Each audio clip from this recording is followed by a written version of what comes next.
welcome to another episode of DIOTALK. I'm Dio. Let's talk. I would like to present my guest of the evening. Give a warm welcome to Michael Aloia. Welcome to the show, brother. How you doing? All right. How are you? Thank you so much for having me. It's an honor. It's an honor. So you're a martial art practitioner, right? You have your own. You have your own dojo. Can you explain to my viewers or listener what's a little bit that you do? I don't want to botch it. Oh, it's okay. I primarily teach Aikido, which is the way of harmony. It's a Japanese martial art. It's considered more of a modern day martial art. It was developed through the samurai arts, but it became as a modern art in the early 1940s. Again, like I said, it's based in Jiu Jitsu, or it is based in Jiu Jitsu. It's based in the Japanese culture. It's similar in ways to judo, which, is maybe a little bit more popular because it's an Olympic sport. People have seen it on TV. Yes. It's a lot of, using the other person's energy to diffuse them, to subdue them, as not to sound like a bad word, but control a possible aggressive encounter. But that's in the physical aspect, but there's so much more to it that it's not really considered a martial art, but more of a Budo, which is kind of a martial way. It's a way of life, a way of living, a way of thinking, a way of seeing things around you.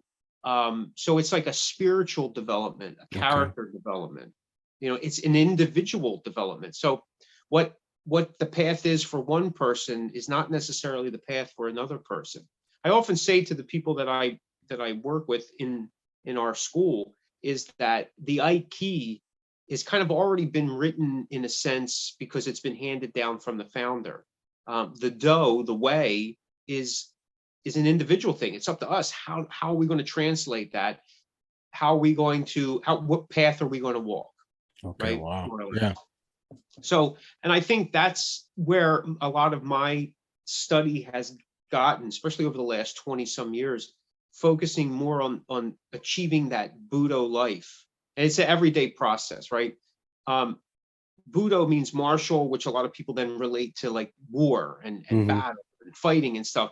But it goes beyond that. The Budo it's not really the battle outside that we're trying to wage war against, so to speak. It's the battle within, right? Our own personal challenges and the things, the baggage sometimes that we carry, right? With everything. Correct. Like so a lot of people get this idea, especially for all martial arts, you achieve this black belt and you're this master in something and you can handle whatever the world throws at you. That's not really the essence of what more or less modern day martial arts is, right? Ever since warring kind of was like outlawed, it's not like something we can go out and start, drawing the sword and fight people. It just doesn't work that way. It became more of a spiritual, personal, individualized endeavor, right? So with that in mind, we have to figure out how does it work for us, and every day it's kind of like, we need to do our due diligence to be able to try to live up to that type of thing. And we're going to fail, we're going to fall. And in Aikido, just like within Judo, there's that falling aspect of the training, right? You learn how to fall, you take a fall, people throw you, you have to get up, or you go down to get up. There's that saying, I fall down 7 times, I get up 8 times. The reason why you can get up 8 times is because you've been getting used to falling in a way that you start to embrace it and you look at it as a step to get further, right? There is no such thing as failure unless we think it that way. Correct. It's a failure or mistakes are just another step towards success. It just takes a little longer, right? How many times did Edison have to go through, discovering, making the light bulb right? Correct. Yes. And if he didn't make all those mistakes or failures, he would have never achieved the one success that changed the world. Yes, and that's kind of like where we are, What made you, because I don't want to say inspired, because you've been doing it for so long, like you love it. You love the art. What at what moment can you remember, like what made you fall in love with this art? Well, just like a lot of individuals, especially in the late 70s and all, I got into the kicking and punching aspect, because that's what was around, right? I did Taekwondo in the late 70s, which was actually more of a Mudo Kwan, which was more like karate at the time than the TKD you see now, right? It's become more of a sport oriented, and there was, like most of the TKD places, which is a Korean based art, their thing says karate, because karate has become the universal name, symbolism or language. word Yeah. for anything that kicks and punches, right?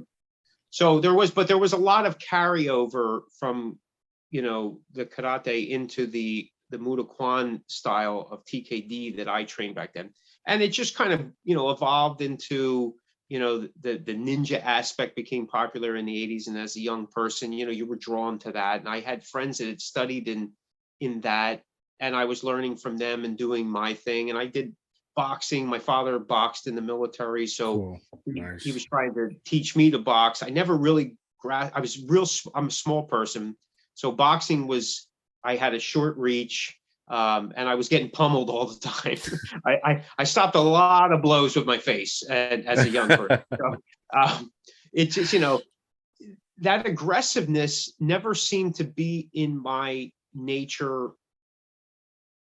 at full time, so to speak. Though as a young person, I struggled with a lot of anger, and same here. That, yeah, Same here. A lot of aggression and things like that. Dealing with things in my life, I kind of had it. I had two switches. It was basically off and on. And on. No in between. Yeah, I hear it, brother. I hear it. And it's unfortunate because, and a lot of people struggle with that because we're not taught how to do things. Correct. And we're just, and it's a shame, but we all go through that. So I wrestled in school and things of that nature.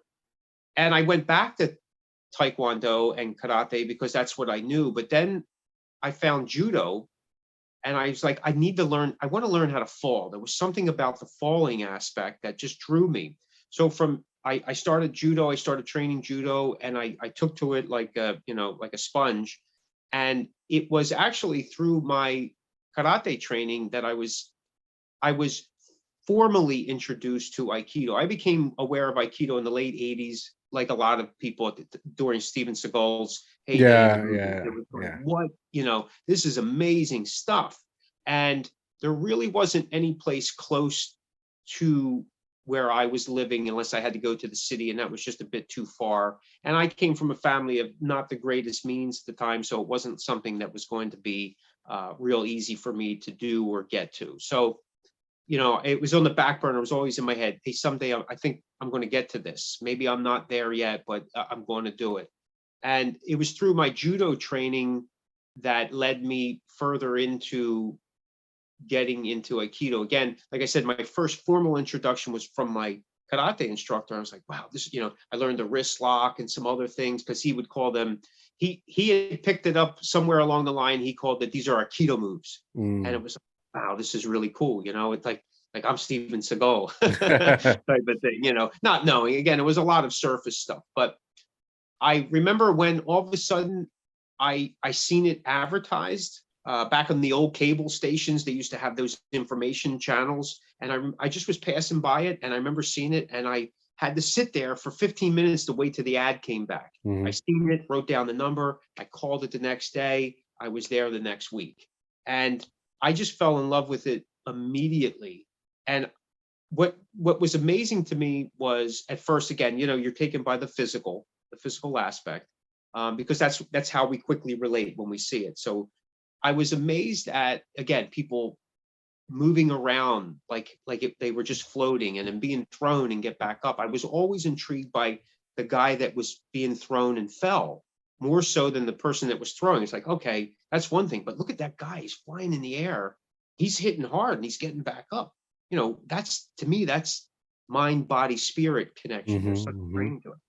So when I got to start training, and I fancied myself someone who could handle themselves. I was into weightlifting too. I felt that there was, I had some strength to me and all, especially being a young person, I had this aggression and stuff. So I figured, I've been knocked around a few times. I figured I could handle this. I was amazed every time how many times I was just dropped. and putting these holds, and I used to laugh. The pain was so bad that I used to laugh.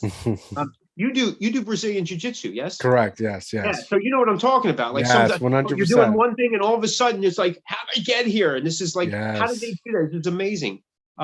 I did some Brazilian Jiu-Jitsu for on and off for a number of years. I used to have some people come into our school and teach regularly, and I participated in them class. It was always an amazing. It's amazing what you can do with your body, right? And Yes. martial arts teaches you that you can, if you put your mind to it, you put you're determined to do it. You put the dedication to it, and you're in the right environment that helps you, like it's uplifting and not Hmm. the other way around, because there Yes. are Yes. schools like that, you know what I'm talking about. Yeah. Yeah, you'd be amazed at what your body can do, and then how your mind can overcome certain things that you first believe are challenging, or overcoming fears. I always say Aikido is I can do. And you could put that to any art, really, you can. Hmm. But I just used it because it's a really easy analogy that I can share with new students, new members, people just kind of their first time experiencing the art. So yeah, I mean that's kind of, and I knew that there was a connection to it. I that flowing, and how it started to, for a lack of a better explanation, almost tame my aggression and the anger that I was having over the time. It almost felt like, I used to make jokes of this, is like my first instructor kind of beat the anger out of me. You know what I mean? And I get it, because yeah, I wasn't, when I first started jujitsu like a year ago. I wasn't like, when, for the reason I started it was because of my mental health.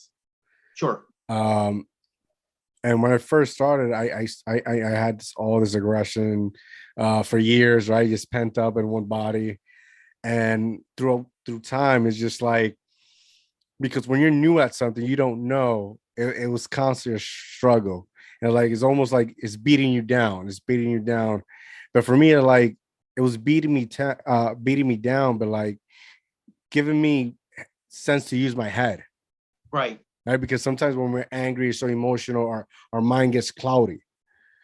So like I'm able to control myself, control my thoughts, and I soon realized, if I'm able to do that, if I'm able to pace myself, I know I could become better. Right. And become better and better. And it's worked. Is, I'm not practicing right now because I'm hurt, but it changed my life. It gives you new perspective, right? You start Yes. to see that you're developing new perspectives, even about the smallest things that you may have overlooked before because of the anger, or you just figured that's not worth my time. It's not worth the effort, Correct. right? Correct. Yeah. Yeah. And It's yeah. Continue. no, I was just going to say, because what you're saying is it just gives you whatever you're doing, it enhances what you're doing, and it makes better. So like you become more attuned to the details, Hmm. and you start Correct. Yes. enjoying the details. Yes. You love the process. You're not even worried about the end. You want to see what's happening next. What's the next part, Yes. right? Yes. Rather than Yes. worrying about, oh, I got to get to the end. I got to get to the end. Yes. Yes. Yeah. It put a lot of things in perspective for me. Like coming to acceptance, right? That you don't have everything under control, and there's certain things that's gonna happen.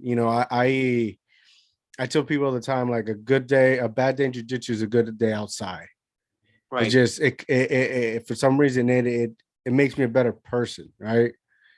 Um, and it cons me. It cons me. I needed that. I enjoy the chaos within the role. Right. I'm not trying to, quickly tap somebody out. I'm enjoying that right there, the struggle. Right. Because it's gonna come to a point that everything's gonna end. Right. So like when the end comes, you're satisfied. You come to acceptance. Right. Right. Okay, all that, like for me, it was all that anger, pent up aggression within inside of me. It's over. I had to deal with it, whether I Right. tap Right. somebody out or where there's somebody taps me out. I had to come to acceptance with that. Right. Like I'm not in control, and that learning that and going through that helped me, tremendously. Oh, I agree. I agree. I'm. It's it's therapy in motion for me. I can't see myself not doing it at this point, at least in some capacity. And I knew that I didn't realize it at first, and I don't think anybody ever does, right? But all of a sudden, then like you're confronted with a situation that you may have encountered before, and you immediately realize, or following, you go, wow, I handled that way differently than I normally. Like it just becomes normal. And then when you're Yes. reflecting, you go, you know what? I would have done something completely different 10 years ago. I know I would have said something, or I Yes. would have done, something that I would Yes. have maybe felt bad later. But I'm surprised at how I handled that. And we've had members at our dojo community that they only wanted to start training as a physical. This was like their trade-off of going to the gym. They weren't into lifting a lot of heavy weights. They figure, well, I'm getting physical. I can kind of do a few things at one time here, and maybe learn some self-defense in the process, but not getting it. They spent a couple of years just resisting how it was changing their life. Yeah. And when they did realize it, it was such an event for them. They were, oh my God, I didn't, but they knew that at one point something was happening, but they were resisting it. It's like, no, this is not what I'm Wow. here for. So it does have a powerful impact. And I think it's not just Aikido or Judo or Jiu Jitsu in any way, shape, or form. I think it's martial arts in general. If it's Yes. approached with an open mind and heart, and you're not going in just to hurt people. And I know Correct. there is a lot of that in today's world. Like we're seeing a lot, especially the traditional martial arts. There's been a decline in traditional martial arts. Yes. I'm glad you mentioned that. Yes. Yeah, it started. I mean, it's been going on for quite a while, but like between 2008, 2012, there's been a major decline because it's been the rise of mixed martial arts, more of this warrior, combative, gladiator type approach. I get that, I understand that, but really the demographic for that is like 18 to 27-year-olds. People in their later 30s, 40s, 50s. That's not really their thing because they're looking at life differently. They're it's like you said, sometimes that fight really doesn't exist. We're creating it. We're Correct. making it harder on ourselves, and please don't take it as I have all the answers, because I don't. No. I'm still what I call a work in progress. Like I'm still trying to find my way. I'm every day it's a battle to stay on the journey. It's a battle to put into effect or put into a practice all the things that we train. And it's a constant reminding of ourselves, hey, okay, we're not perfect and we're going to make mistakes, and it's okay. We don't have to take it out on somebody or ourselves. Yes. We don't Yes. have to make the Correct. situation worse. Let's just get through it. Let's make Yeah. what can we do to make this better at this moment so we can all move forward? I guess the older I get, the more I look at everything as what can be a win-win for everybody, so that it's a mutual harmony rather than a singular harmony or an individual harmony, which is okay. I mean, you want that individual harmony, but you want to share that with somebody else. If you can't share it, what's the point? It's very Yeah. lonely. You gotta, as beautiful that may sound, you gotta want it. The person has to want it right now. Like, you know, at as you get older and gain more life experience, that's where you can only tell what things are worth it or not. Right now, like any type of martial arts has a beautiful fundamental values within it, right? But because with UFC and Bellator and all these organizations, like it's those values are watered down. Right now, it's like a hamster wheel, right? Going around, you come to fight, you keep going until you win, until you lose. You lose, we don't need you no more. Here's another one. And that cycle, there's no values within that cycle. There's just Right. her and disappointment and some type of you being used, because once it's like a job, right? Right. We use until we don't need you no more, and we kick you out. And when they kick you out, you're all messed up. Now you're dependent on this job. Same thing with a fighter. And a lot of, like I said, when I first started this venture of jiu-jitsu, like I've always said it. It's for my mental. It's not for anything else. And people, I will sit there and talk with people, and they'll almost they will get offended on Right. my point of view. They don't want to accept it. They like, oh, they want to do this, or they're obsessed with a particular move. And my argument is like, how do you expect to do it in a tournament, right, or any place if you never done it before? You think it's just gonna happen? Everything's work, Right. and they will get offended. You know, my first tournament, I did it because I wanted that experience. It's not Sure. because I felt like I was at a point in time that I invested and I feel good about myself, Right. and I did it. Now move on. Next chapter, right? But like Sure. you said, is continue to work on myself. But because the industry we're in, it's not like that. So that's when I understand when you say everything's like decreasing. Yeah. And for me, that's very sad because any type of martial arts have tremendous values. They Oh, teach yeah. so much. You learn Yeah. so much about yourself. Yes. I absolutely agree. I mean, it is unfortunate that is the mindset for the industry, because again, I get it. People want to make a living. They want to be paid for their time, their efforts. I understand that. I mean, and I believe wholeheartedly everyone should, right? It's just that you wouldn't go to whatever your regular job is and not expect to get paid, or not to have that given to you in some form. So I understand everything's a selling point. You have to Mm-hmm. sell it somehow.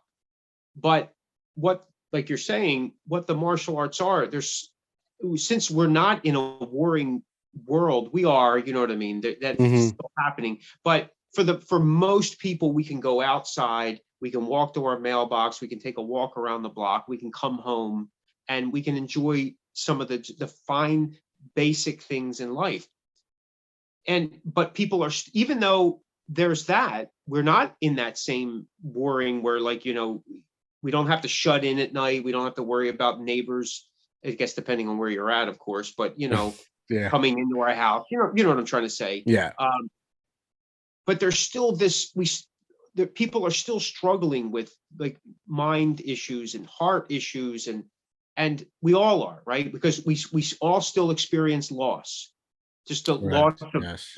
time and age and loved ones and friends. I mean, there was the loss of so much over the last couple of years because of COVID and the shutdown. Some people are still trying to recoup from that. The world is still trying to recoup from that. Yes. So we all need to take some time to reflect on those things, or give us tools and experiences to help, overcome that, or get better at it, surmount those challenges. And I always felt that once I embraced it fully, martial arts, the Budo training, was always something that could do that for me. That's why I'm saying I can't see myself doing it, or not doing it, in some capacity. Now, I've been injured multiple times, more times than I actually can remember. I have some permanent injury. I have, like, long-term injury that's still kind of lagging on, things happen with time and age and training.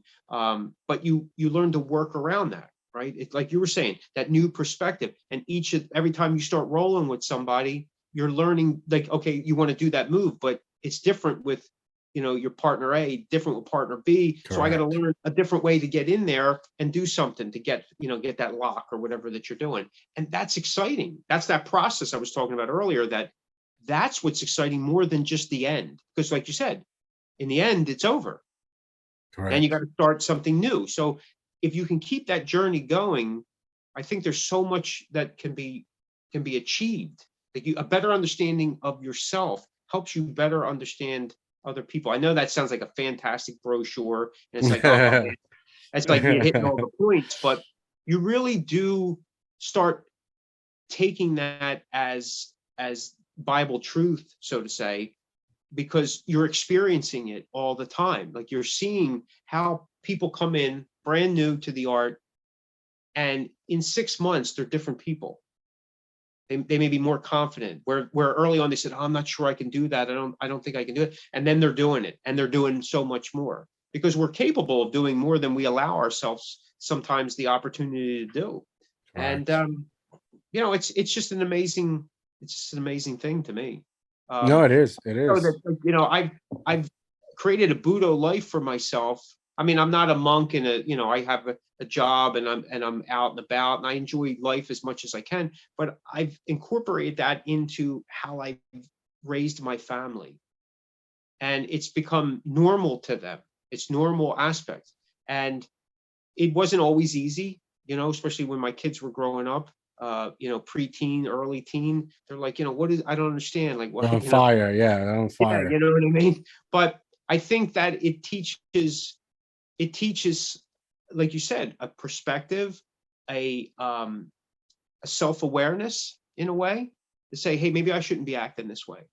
You know, Yeah. if anything, it's a checkpoint. And I know, again, anyone that's been brought up in a stable family, and what is stable, you know, it doesn't mean that you need both parents, or it doesn't, you don't have to have any parents. It could be some other family member taking care. Mhm. That's not what I'm talking about. What I mean is that they're instilling things Values. in you, values in you, manners, politeness, just some of the basic stuff. Yes, sir. No, sir. Yes, ma'am. No, ma'am. Thank you. Please. Just some basic stuff. It doesn't hurt us to say, because it actually makes us feel good. Not only that, like, the person is hearing this from us, but that we're saying it. Yeah, please let me, you know, that, oh, thank you so much. I appreciate that. It's just real basic stuff.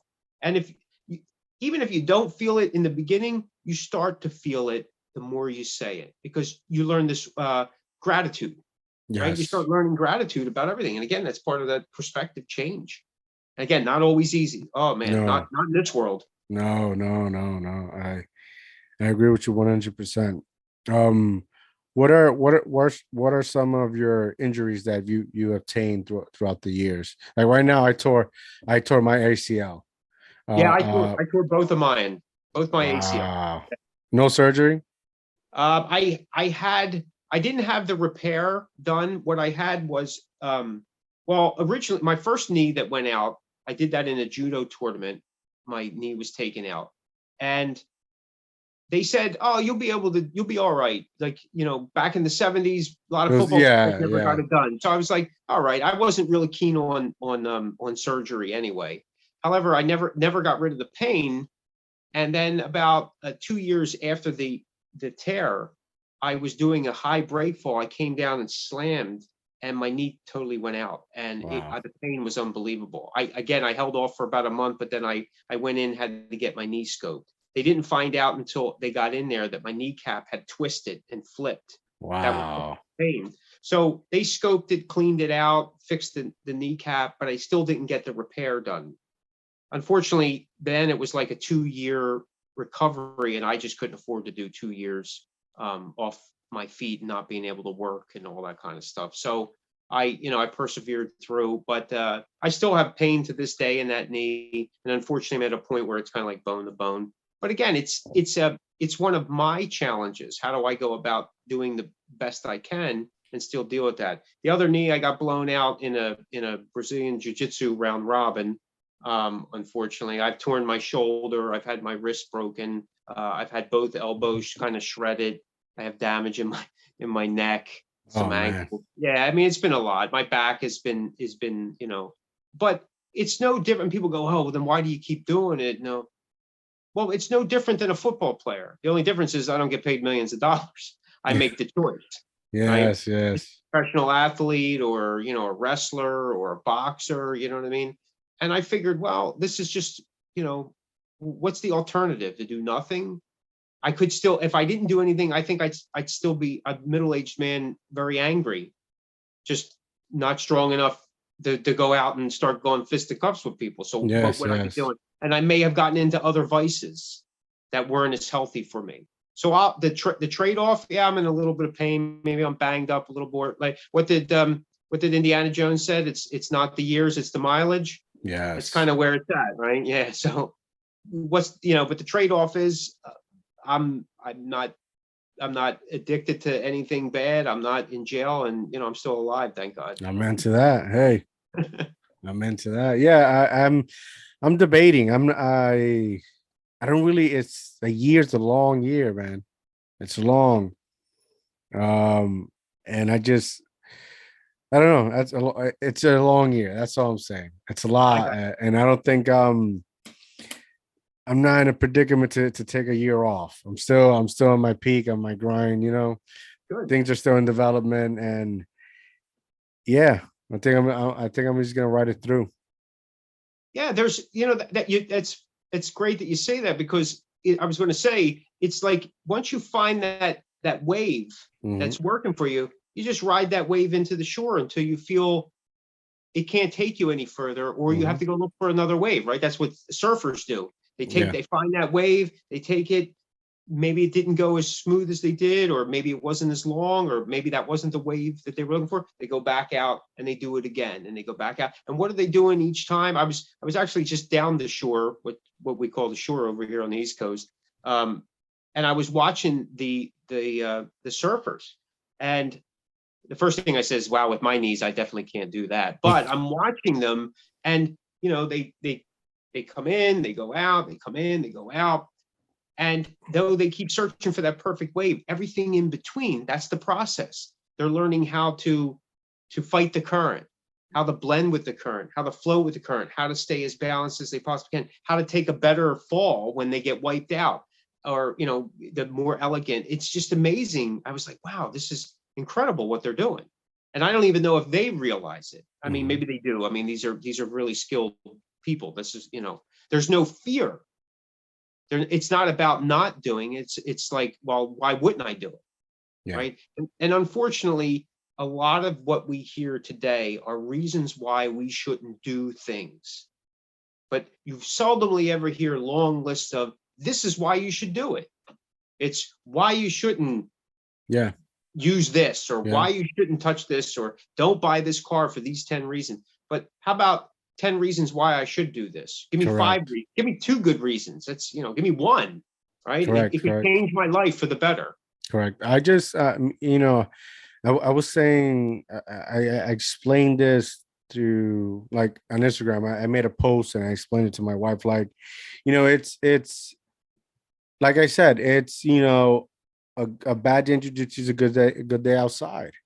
It's an obsession that I fell in love with because we live in a world that everything nowadays, it may sound old school, but it's very emotional. Everything is emotional. Everything is very emotional, and we don't we're not finding ways to take control of ourselves. We're finding ways to what is that word, to just shut us down, right? And to you know sterilize ourselves, control, just sedate ourselves. And I grew up with my grandparents, and maybe just the old school in me, and I can't do that. Then what's the whole point of living? Right, If it's taking control, it's learning lesson, it's going through things to gain experience, it's living life. right, And I can't live a life being sedated. And that's what this right, generation has come to. And when I got injured, I feel like the organization I competed didn't do their jobs, because if you're a white belt, you're not supposed to do anything to your legs. You're not supposed to attack the legs. But here it goes, my legs get snapped and nobody said anything. I even had to call the organization so they could send me my medal, right? Um, and then when I'm rolling in the school, it's everything's cool, normal. So right. it's you know, hey man, I'd rather do the jiu-jitsu than deal with half of the shit that's outside, because it's a lot. That's all I gotta Right. say. Oh, it's a lot. And I, for a lack of a better term, I, I feel bad. I sympathize with the younger generation because it's so much being thrown at them, Yeah. and it's getting harder and harder to make decisions. I think because the choices are unreal. It's so oversaturated, and like you were saying, like with social media and things like that, we're being taught that that there's this perfect thing, because you got these apps that can change the way you look, make it look like somebody else, and it's a lot of Yes. lie, because it's becomes we want to make it all sterile. And unfortunately, the events of the last 2 years, whatever you want to believe, however it was for you, that's we have that right. But we've started to turn into a world like, if it's not sterile, we can't have it. And that's not what real life is, right? Like kids on the playground back in the old days, man, you got cut up, you got dirt in that cut. You didn't get that cut until like, 7 o'clock at night. Your mom goes, what the hell are you doing, man? You get infection. I'm like, oh, I don't, I was playing by the creek. I just washed it out with some creek water. And then they go, and call it a day. And call it a day, right? So, but you don't get kids, you don't get people to do that anymore. And it's a shame. And I think that what you're saying is like with martial arts training, if you do that one-on-one, you get involved with people, there's still some of that. And because there's only so much sterile you can have, right? Yes. Otherwise you're just shadow, you're doing it in the air, and everybody looks real good in the air. Yep. I'm the fastest, I'm the best, I can do everything. But it's like shadow boxing. Everybody can do shadow boxing. There is some merit to it, don't get me wrong. I'm not saying that, but sooner or later, working with another person helps develop timing and distance and a rhythm and this connection and this better understanding, this self-awareness. Am I using too much strength? Am I using not enough? Am I aware of where my center is? Am I breaking balance? It's all the same thing, whether you're on your back, in guard, if you're standing up and you're moving around somebody, if you're underneath for a hip throw, it doesn't matter. It all applies the exact same way. And believe it or not, it's the same thing with life. And none of us learn that the older we get. If we have family, children, job for a long time, we start understanding, oh, this is what so-and-so was kind of getting at when I was this age. And I was like, what are you talking about? You know what I mean? Just whatever. But sometimes, bulldozing through may not be the answer. Facts. Yes. 100%. 100%. I agree. It's just it's stressful at this time right now.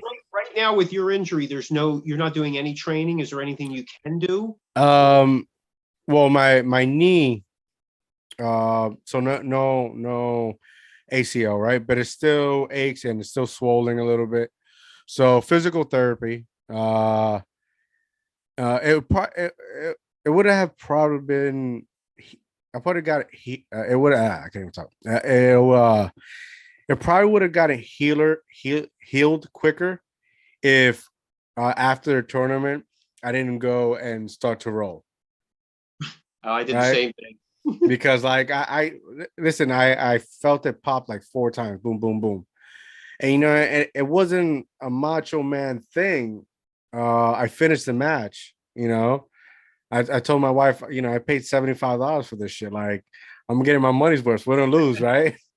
And I was limping. She had the CBD cream. I put it on, alleviate the pain tremendously, and we walked it out. I was on a diet, so after that, I went to get myself a burger, and keep it moving. Sure. But but that's who I am. Sometimes you keep it moving. And then I saw it wasn't getting better. A month later, I went to get checked up. It's torn ACL. Okay, let me go schedule a second opinion now, because I'm not always saying, it's doctors nowadays are not the same. So right, and I do my physical therapy here and there, and hope for the best. That's all we can do. That's it. You do as much as you can. And like I said, I've had to reevaluate to work around injuries so I could, and you'll learn it. And that's that new perspective. Like, okay, you gotta readjust. I'm not going to stop the journey. I just maybe have to change the path a little bit. What they say, there's a million ways up the mountain. Yeah, correct. 100%. Top here, and there's a lot of ways up there. Yeah. Everybody's going to be able to take the same path for whatever reason.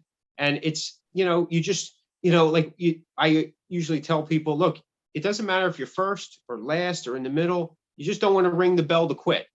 It's the goal is to finish. You know what I mean? And finish could be anything you want it to be, but not quit. You look at it a different way. And you never have to quit if you just change your perspective. Exactly. I told my wife, I enjoy this. I see me doing this for the rest of my life. If I need to tap some more or quit a little faster, then so be it. But it's the process, the chaos within the role that I enjoy. Right. And if I need to readjust, reevaluate, reconfigure to what I need to do, then so be it. And Right. it's willing to come to terms with your obsession. And this is my obsession. Yeah. There's an acceptance to that, both in like, hey, once I accept it, this is what is motivating me. This is what I feel passionate about. Once you get that acceptance, it kind of can propel you forward. You're like, oh man, there's a whole, like, I'm not fighting it anymore. So it's kind of like the story I was telling about some of my members that they didn't want to embrace it. They wanted to keep saying, no, it's not happening. And then all of a sudden, once they embrace it, it's like, wow, this change is happening in me. And it is a good thing. And it starts affecting all aspects of their life. Like, just as an example, and again, regardless of what people feel or don't feel about it, I had some members that had started training in Aikido, but they were handgun users, right? They Mhm. practiced, they shot. I don't know if they did it on a sports level, but they took it very seriously, right? That they found that over time, that once they started to embrace the idea of what was happening on the mat, they were able to take many of those, they realized that they were taking many of those same principles and applying them to how they were shooting, and they became better. They seen the target. There was a clearing of the mind. They were able to focus, get more control over their body in certain aspects, rather than less recoil, and keeping the sight where they wanted. And so they found, and that was one of the things that really sent them over the edge, saying, wow, there's really some good stuff here. I've talked to people that the way they open a door is different now. Mhm. They're aware that there's something on the other side. The door could be used against me. The not seeing what's behind there, or I use more of the door's energy and less of my own to open it. And there's just all these different ways of looking at things. Athletes that, both on the college and like intramural as they get older, they find that they're moving better on the field. Like, and Yes. if they fall, now they're falling with style, like Buzz Lightyear says. It's not just tumbling around and falling all over the feet. They actually can kind of roll and get back up. And I always say to people, don't look at it as like you're falling. Just look at it as another way of getting from point A to point B. 1 minute you're Correct. walking, next minute you're rolling, and then you're back up to walking again, because we want to get Correct. back to our feet. So again, you're just kind of doing something different on the path. It doesn't have to be what we think of as walking. We could do different things, right? So there's just so much to it. And again, I know a lot of it does sound cliche. It's like, oh, it's this, kung fu TV series type of thing. But there is some elements to it that are they're universal, and Yeah. it's not just Eastern thought.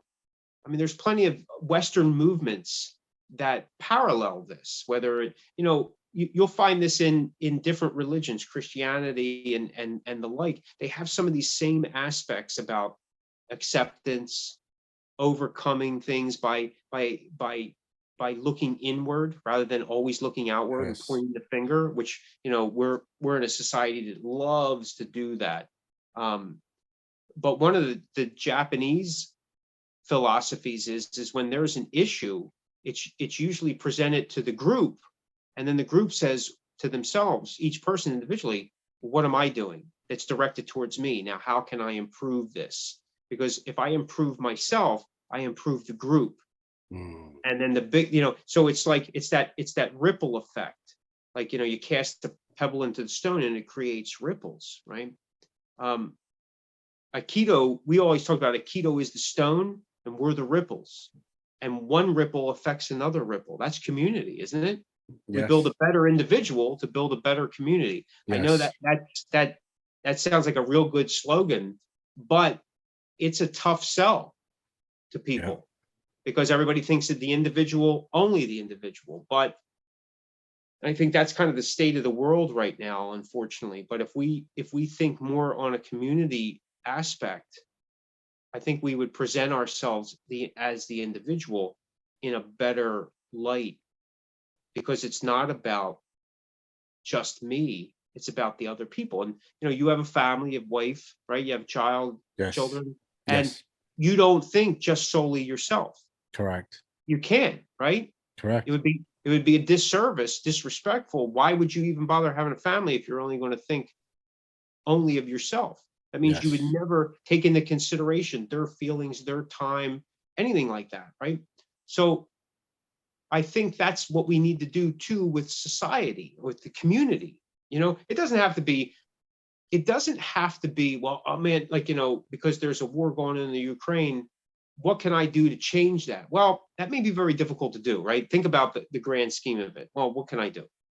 I can, if I'm a religious person, have a lot of faith, maybe I can pray about it, I Yes. can meditate on Yes. it, I could do all that Yes. kind of thing. Maybe if I'm of wealth, I could send money to support or help the families wherever I can. But if I go back a little bit and go, well, how can I affect right now, right here, what's happening? And then that's the ripple, right? Because then if I can get a couple people on board and then a larger people, and then now you have a community of people, and that community structure could be whatever size possible, right? And with social media and the internet, that community could go all over the place if it's put in proper use. Now I can make some change, but that only started because I took it upon myself to go beyond myself. Yes. A lot of people think that samurai means to serve, and again, I'm just going to relate it to martial arts. People can take it any way they want. And people, when you talk that, people go, well, serve, I'm not somebody's servant and all that. Well, I'm not talking servitude. I'm talking serve the community in the needs that's required, right? In the way it's required. Yes. If that means like, if the family next door of you is struggling and needs some food, we'll help them out. Yes. Or your church is doing a drive. You don't have to give up everything in your house, but you know what? I'm sure there's something we could do. Yes. Right? Get Yes. involved and serve your fellow man the best way possible. And I have taken as doing the arts, doing Budo as a way to do that. I find it to be very important for the individual, for the community, and maybe for the world. And a lot of people could argue that, well, listen, you're not curing cancer and you're not helping this and you're not, well, maybe not. But you're But doing something. I'm doing something. Exactly. And I'm helping build confidence in other people so that they could surmount whatever it is and if it's just simply, hey, I need to go, I'm afraid to go get that job.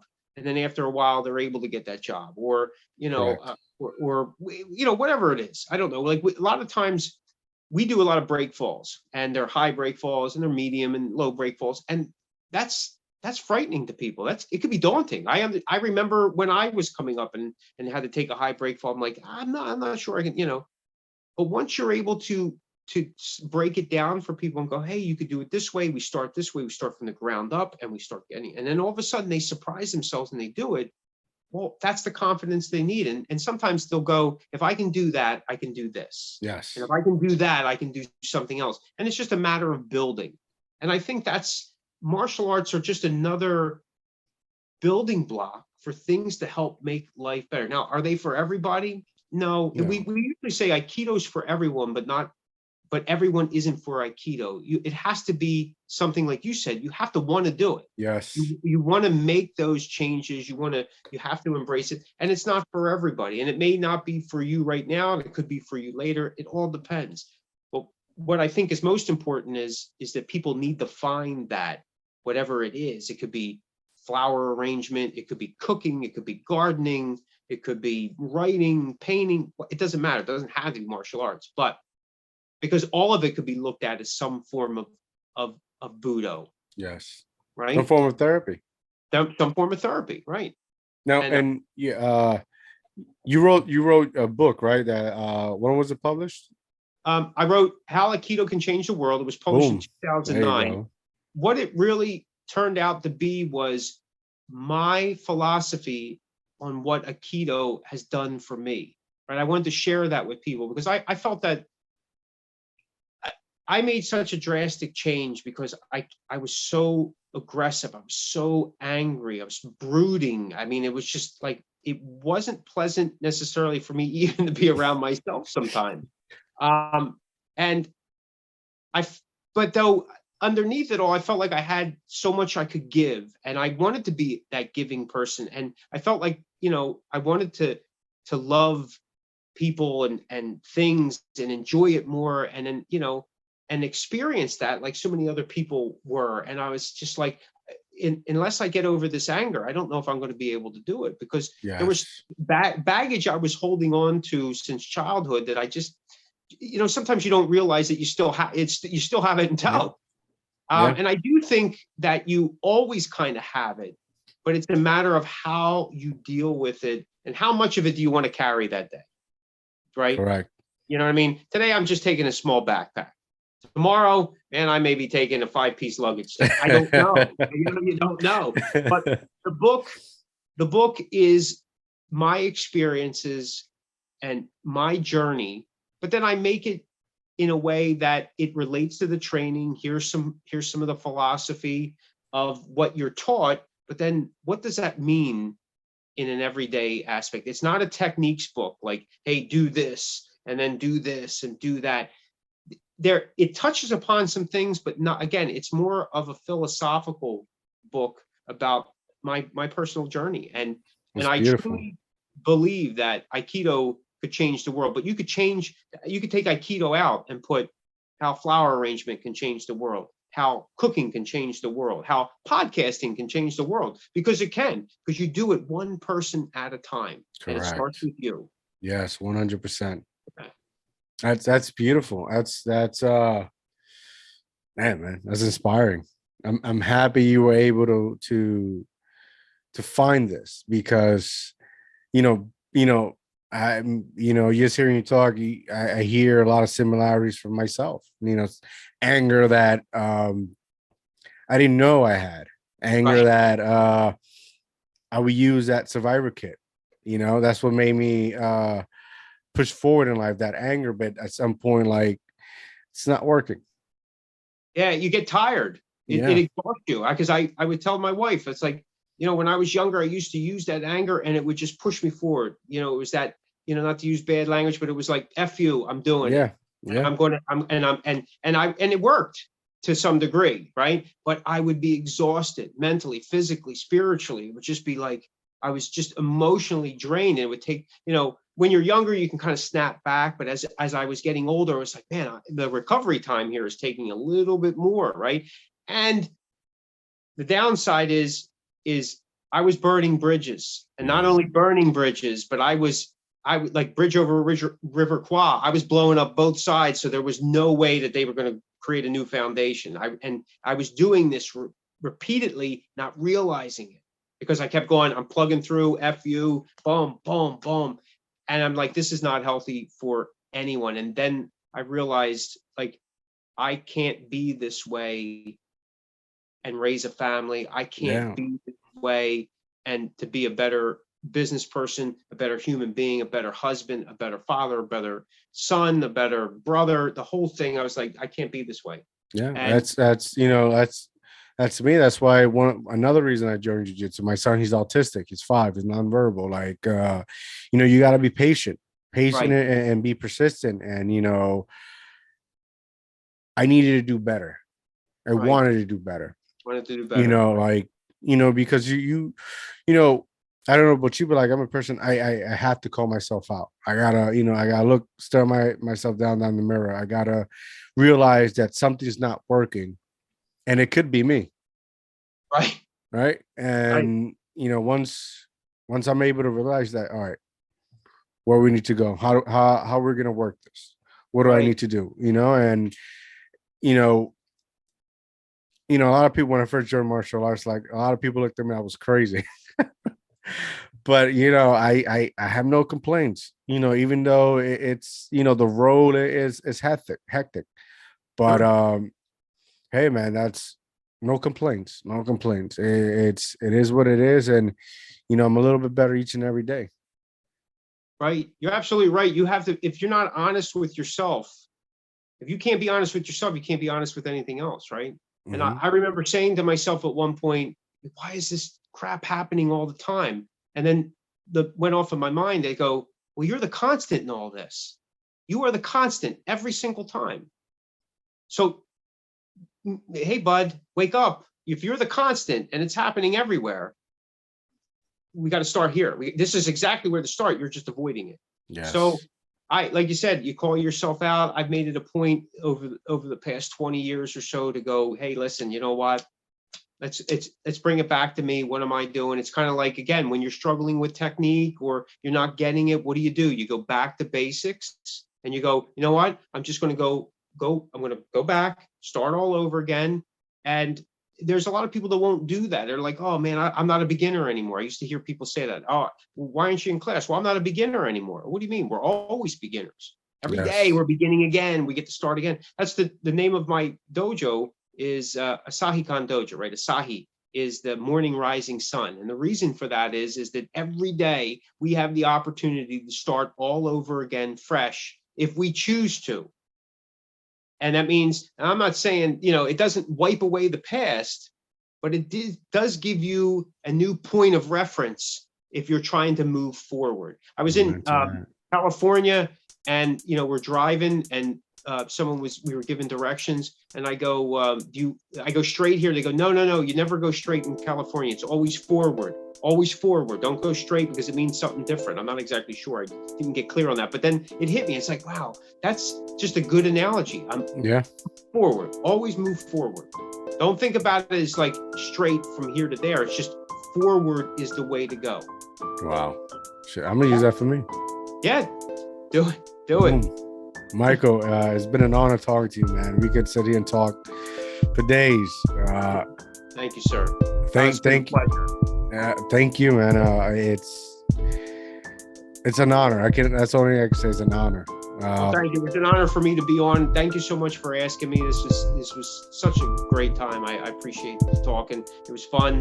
Like you said, I think we could go on for hours. Yes. There's so much connection here. Yes. Before we go, tell the people where they can find you at. You can check me out and everything that I do at my website, my dojo's website at www.asahidojo.com. It's ASAHIDOJO.com. And you can link to everything that we have there, our Facebook page and some blogs that we used to keep up. And you can check out my books and some videos that I've done on technique and just see what we're doing. Boom. Where's your dojo located? It's right outside of Philadelphia in Collegeville, Pennsylvania. Boom. There you go, guys. Thank you for joining me, Michael. Have a good night. I'm out.